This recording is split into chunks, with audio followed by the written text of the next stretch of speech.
Estas son las últimas imágenes en las que se ve a la doctora Milvana Salomone llegando a una estación de servicio ubicada sobre la Ruta 5 a la salida de la capital departamental de Florida. Al regresar a la camioneta aparentemente se observa un cambio en su vestimenta inferior. Hola a todos y bienvenidos una vez más a nuestro canal. Mi nombre es Elizabeth y el día de hoy les compartiré una nueva historia, un nuevo caso. Pero antes de comenzar con cada uno de los detalles, los quiero invitar a que puedan suscribirse. De esa manera, cada vez que yo suba una nueva historia, un nuevo caso, YouTube les estará avisando, les estará mandando una notificación y de esa manera no se van a perder ninguno de los videos. Ahora sí, sin alargar mucho esta introducción, comencemos rápidamente con el caso de hoy.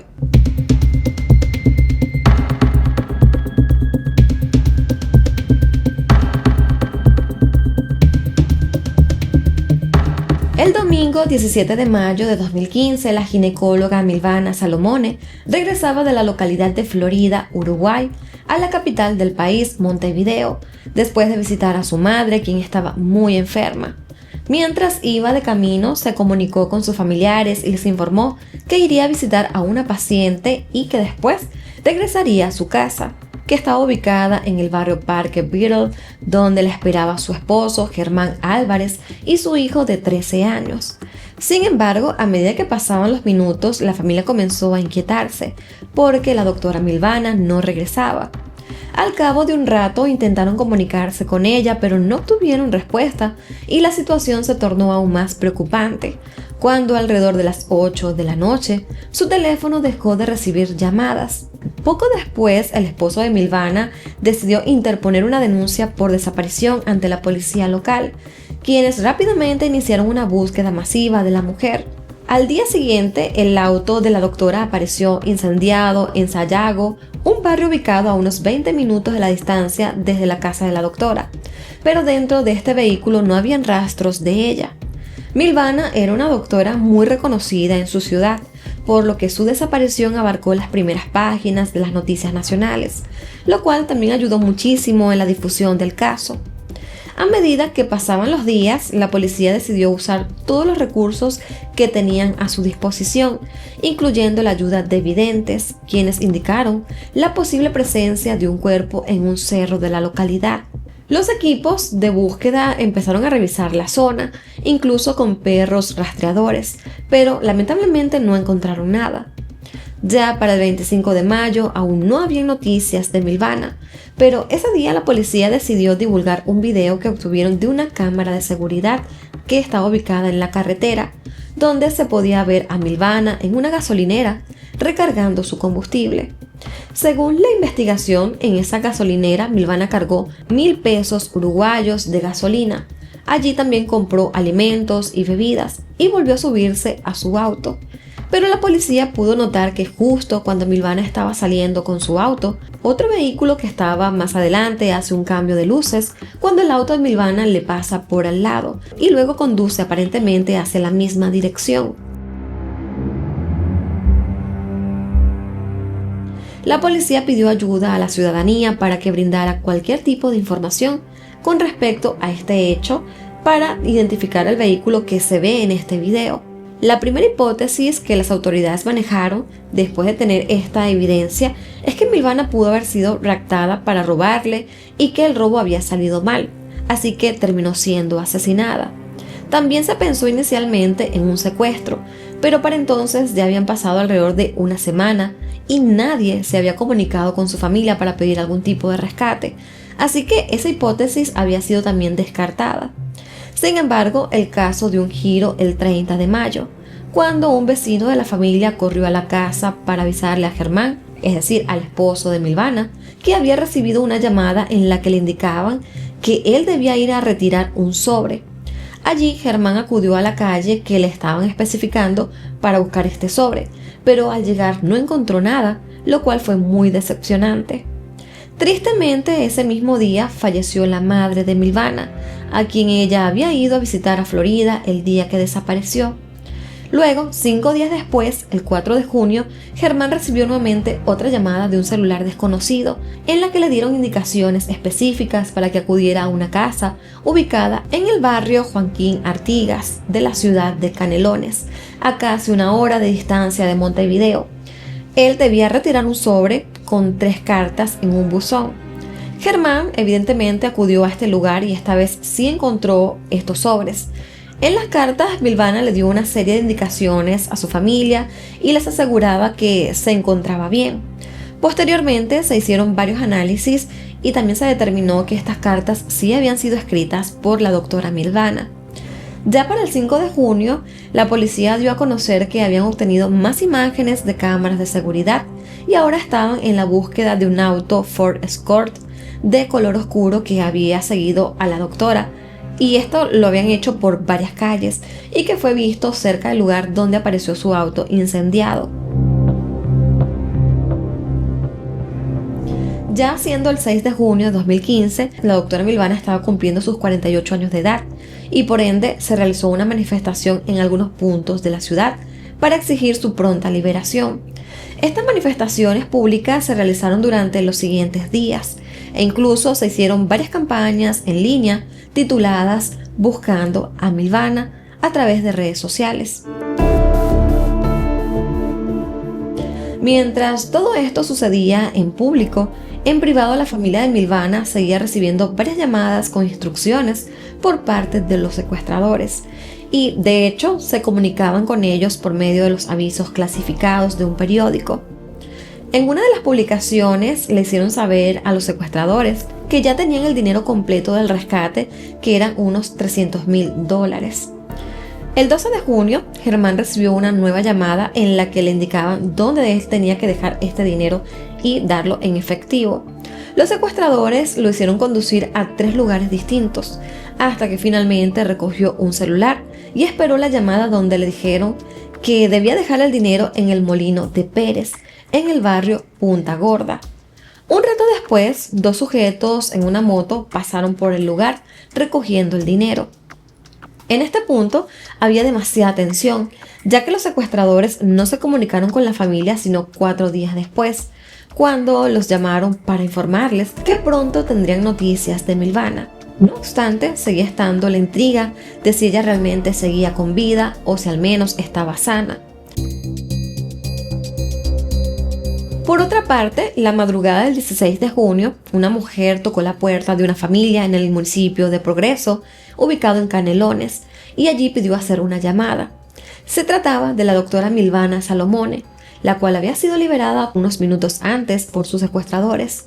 En ese momento, la mujer que le recibió en su casa le permitió usar su teléfono, y es así como Milvana llamó a su familia para informarles que estaba sana y salva. Los secuestradores la habían liberado cerca de una finca propiedad de su hermano, así que rápidamente acudieron en su búsqueda. Tan pronto la policía supo que Milvana había sido encontrada y que ahora estaba bien, ejecutaron un plan para detener a los involucrados. Varios oficiales en moto, vestidos de civil, fueron desplegados en la zona de ingreso a Montevideo. Durante ese operativo, un oficial vio un auto muy sospechoso y le ordenó que se detuviera.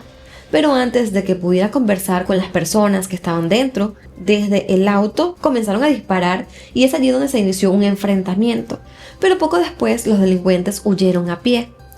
Cuando la policía revisó el auto donde se trasladaban los delincuentes, encontraron elementos que confirmaban su relación con el secuestro de Milvana.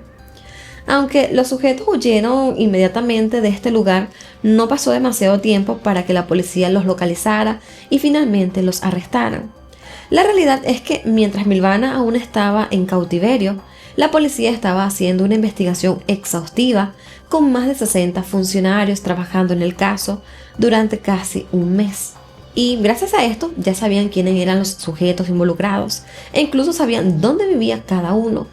La policía dijo que no habían procedido con las detenciones y con los respectivos allanamientos porque querían asegurarse de que la actora fuera liberada y que se encontrara sana y salva. También se informó que habían interceptado una llamada que recibió un prisionero, donde otra persona le pedía consejos sobre cómo llevar a cabo un secuestro.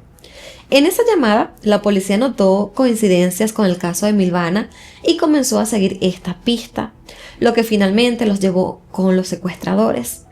Solo unas horas después de la liberación de la doctora Milvana, la policía capturó a la mayoría de los involucrados y los demás fueron arrestados en los días siguientes. En total fueron detenidos 13 personas, 10 hombres y 3 mujeres.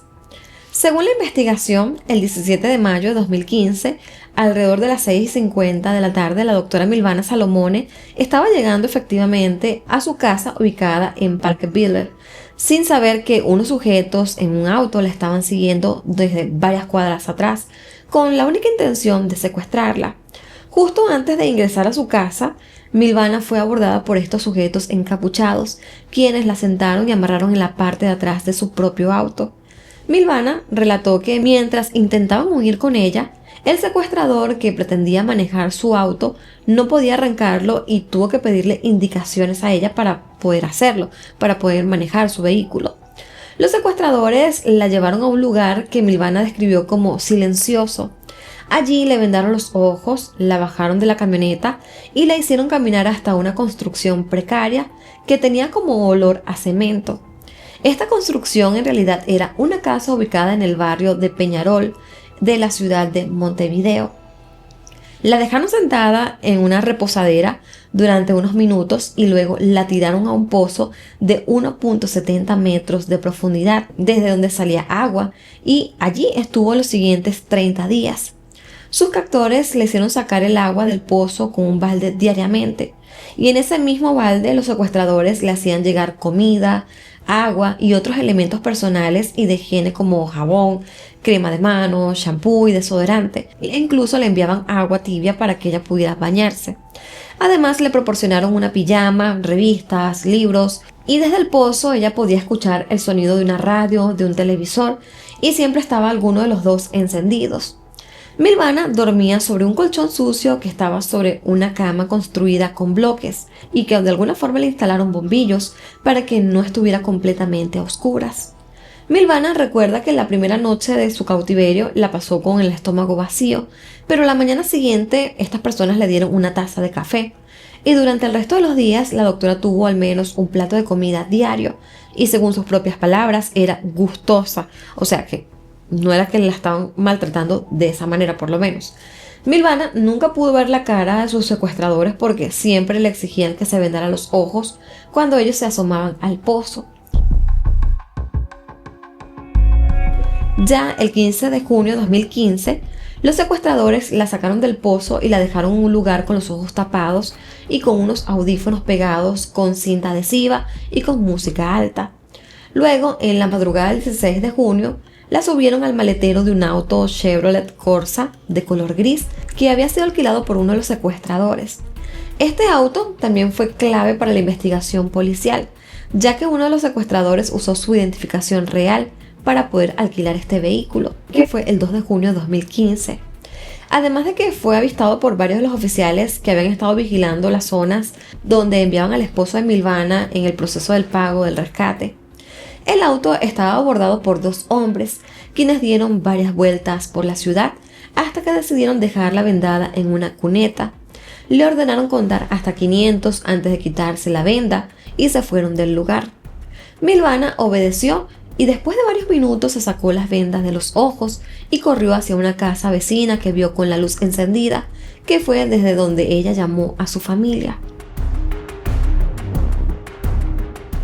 Una de las cabecillas de la banda fue identificada como Gustavo Lapere, un sujeto considerado peligroso, que tenía un largo historial criminal. Entre 1995 y 2006, este hombre tuvo múltiples encuentros con el sistema penal, ingresando y saliendo de la cárcel en unas 4 ocasiones. La última vez que estuvo cumpliendo una pena de prisión fue por ser encontrado culpable de asesinato. Y tras la liberación de Milvana, Lepera logró escapar, aunque fue detenido poco después en un auto en compañía de un hombre de 72 años que también fue enviado a la cárcel por su vinculación con el caso, ya que se determinó que Lepere le había dado unos $20,000. El otro líder fue identificado como Pedro Leone, quien no tenía antecedentes penales en Uruguay, pero sí tenía registros criminales en España e Italia, e incluso había sido sentenciado a una pena de 23 años que nunca cumplió porque se dio a la fuga. Leone fue arrestado una semana después de la liberación de Milvana, siendo uno de los últimos en ser detenidos por la policía en relación a este crimen. Lepere siempre se mantuvo firme en su declaración, se negó a dar nombres de los cómplices y asumió toda la responsabilidad del secuestro, mientras que Leone sí dio más detalles del crimen, como que al recibir el dinero del rescate, Lepere lo envolvió en papel de aluminio para evitar que se emitiera alguna señal en caso de que tuviera un GPS oculto en el bolso. También se conoció además que el plan de los secuestradores era secuestrar a Milvana, pedir el rescate y asesinarla, para luego desaparecer su cuerpo, pero desistieron de este último porque la doctora fue muy astuta durante toda la situación de su secuestro. Milvana nunca se opuso a lo que los secuestradores le ordenaban hacer. Ella siempre se mantuvo en calma, sin llorar ni discutir, y además agradecía cada plato de comida que le daban. También se descubrió que inicialmente querían secuestrar a un empresario local que vivía por el mismo barrio, pero su plan fue frustrado debido a la presencia policial en la zona a raíz de algunos incidentes ocurridos en un partido de fútbol. Los hombres que iban a secuestrar al empresario se estaban preparando para irse, cuando en ese momento Milvana apareció en su auto, así que dieron marcha al plan, pero con una víctima diferente. Los secuestradores dijeron que buscaban víctimas en el parque Beatle porque era un barrio de gente pudiente y que estaban seguros que los familiares pagarían por la víctima. Además, buscaban a una persona que tuviera un auto importado y que fuera joven, lo que de alguna forma les aseguraba que tuvieran una buena salud y que no necesitaría cuidados especiales que complicaran la situación o el secuestro. Lepere afirmó ante las autoridades que decidieron incendiar el auto de Milvana porque Leone había actuado sin guantes y que no querían que la policía analizara las huellas que probablemente este habría dejado en el auto. Ya para el 3 de agosto de 2015, el Ministerio de Interior de Uruguay entregó medallas de bronce al mérito policial al grupo de funcionarios que participaron directamente en la investigación y el esclarecimiento del caso y también con la detención de cada uno de los responsables.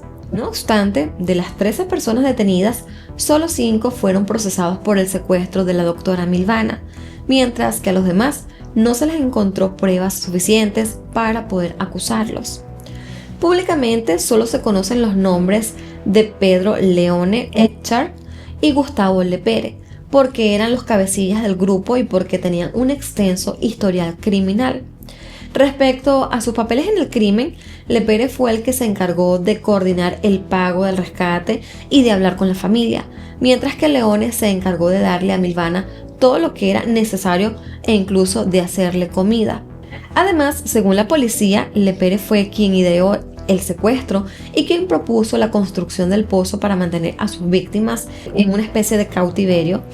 Y digo víctimas porque se cree que ellos tenían planeado cometer más secuestros en el futuro.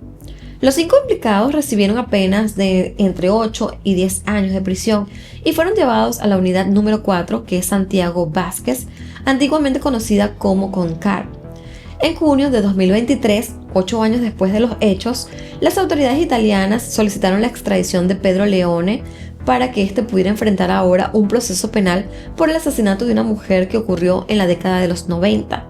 Y el 28 de diciembre de 2023 se dio por cumplida la pena de Leone en Uruguay por el secuestro de Milvana, por lo que este fue extraditado a Italia, donde enfrenta una pena de hasta 22 años de prisión. Y así es como finalizó este caso. Digamos que afortunadamente la víctima no tuvo daños mayores físicos, no sé si los psicológicos, pero me parece que por lo menos en este caso, y comparando con otros casos que ya hemos visto que han sido sumamente brutales, muy crueles, en este caso por lo menos la doctora Milvana pudo salir ilesa, y quizás la astucia que ella tuvo de mantener su calma, de cooperar, ayudó muchísimo a que estas personas no le hicieran daño, o simplemente tuvo muchísima suerte de poder salir con vida de estos secuestradores. Pero digamos que es un caso en el cual afortunadamente no estamos hablando de una persona muerta, sino de alguien que logró salir adelante y que afortunadamente pudo regresar con su familia. Pero que pudo haber sido peor, sin duda alguna, sí. Bueno amigos, en este punto me gustaría saber la opinión de ustedes con relación a este secuestro, a este caso. ¿Qué les ha parecido la información? Antes de despedirme voy a estar dejando en pantalla algunas de mis redes sociales por si desean seguirme y estar en mayor contacto conmigo. Tengo una cuenta personal que es Elizabeth M, donde comparto muchas cosas, como digo, personales, pero también tengo otra cuenta de Instagram que se llama @unascrónicas, donde suelo subir reels, resúmenes de casos para aquellos que les guste ese tipo de formato y que quieran también estar pendiente de las publicaciones que yo hago por allá, porque también les estoy informando cada vez que subo una nueva publicación o un nuevo video acá en YouTube. Nuevamente los invito a que puedan suscribirse, activar la campana de notificación y que nos puedan seguir en todas nuestras redes sociales para que no se pierdan de nada. Ahora sí me despido y nos vemos hasta un próximo video. Bye bye.